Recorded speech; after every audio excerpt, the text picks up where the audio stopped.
Assalamualaikum warahmatullahi wabarakatuh. Perkenalkan, nama saya Arafa Fairuz Irdina dari kelas PM 2025G dengan NIM belakang 068. Di sini saya akan membuktikan teorema 8.21 dan teorema 8.25 serta menjelaskan definisi dari 8.14. Yang pertama, saya akan membuktikan teorema 8.21. Jika diagonal-diagonal sebuah segi empat saling membagi sama panjang dan saling tegak lurus, maka segi empat itu disebut belah ketupat. Di sini dapat kita ketahui, misal terdapat segi empat ABCD dengan sisi AE berkongruen dengan sisi CE dan sisi BE berkongruen dengan sisi DE, serta sisi AC tegak lurus dengan sisi BD. Nah, di sini kita akan membuktikan bahwa segi empat ABCD adalah belah ketupat.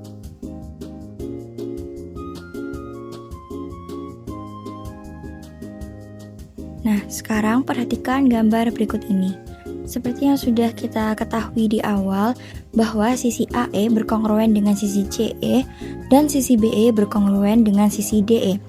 Maka dari situ, berdasarkan teorema 3.8, sudut AEB berkongruen dengan sudut BEC, juga berkongruen dengan sudut CED, juga berkongruen dengan sudut AED.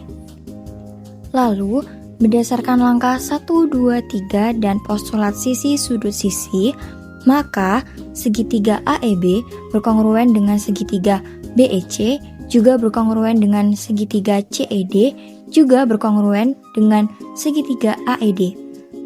Nah, karena segitiga AEB berkongruen dengan segitiga CED, maka sudut yang berkesesuaian itu sama besar. Jadi dapat kita tuliskan bahwa sudut ABE berkongruen dengan sudut CED dan sudut CBE berkongruen dengan sudut ADE berdasarkan akibat dari langkah 4. Maka berdasarkan langkah 5 dan 6 serta teorema 8.5 yang berbunyi, jika dua garis dipotong oleh suatu transversal dan jika sepasang sudut dalam berseberangan kongruen, maka dua garis tersebut sejajar. Jadi dapat kita tuliskan sisi AB sejajar dengan sisi DC dan sisi AD sejajar dengan sisi BC. Sehingga dapat kita pastikan bahwa segi 4 ABCD adalah jajar genjang berdasarkan dari langkah 7, 8 dan definisi jajar genjang. Kemudian dari akibat langkah 4, kita dapat tuliskan bahwa sisi AB berkongruen dengan sisi BC, juga berkongruen dengan sisi CD, juga berkongruen dengan sisi AD. Maka dapat dipastikan bahwa jajar genjang ABCD adalah belah ketupat. Ini berdasarkan dari langkah 9, 10 dan definisi belah ketupat. Jadi teorema 8.21 terbukti benar.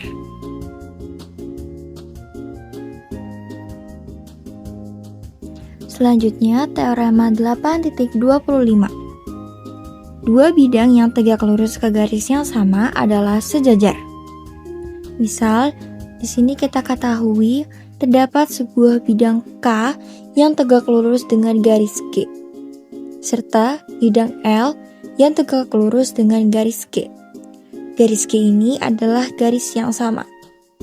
Dan di sini kita akan membuktikan bahwa bidang K sejajar dengan bidang L.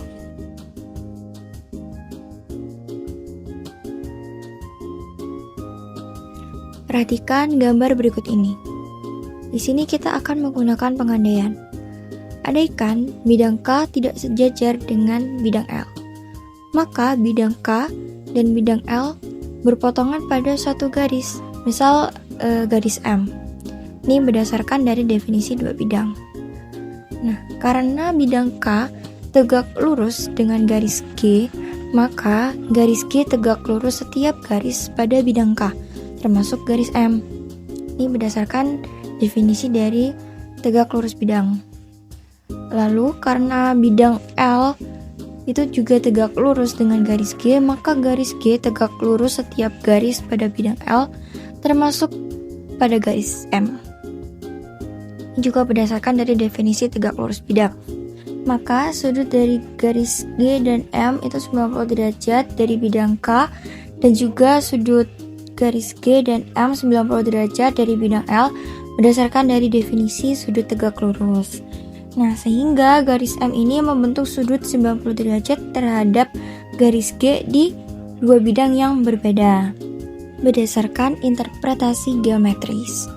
Nah, hal ini kontradiksi dengan teorema 8.25, sehingga pengandaian tadi salah. Jadi, bidang K sejajar dengan bidang L, berdasarkan dari kesimpulan kontradiksi. Sehingga, teorema 8.25 terbukti benar.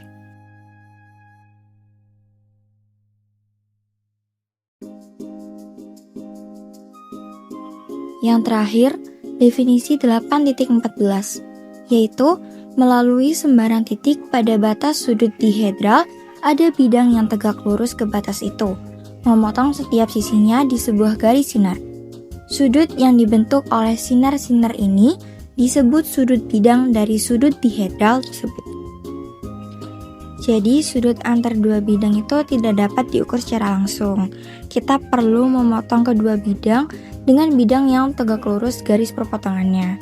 Nah, dari situ terbentuk dua garis dan sudut antar dua garis.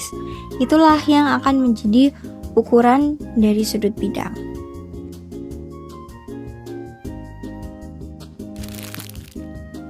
Sekian video yang dapat saya sampaikan. Kurang lebihnya mohon maaf. Wassalamualaikum warahmatullahi wabarakatuh.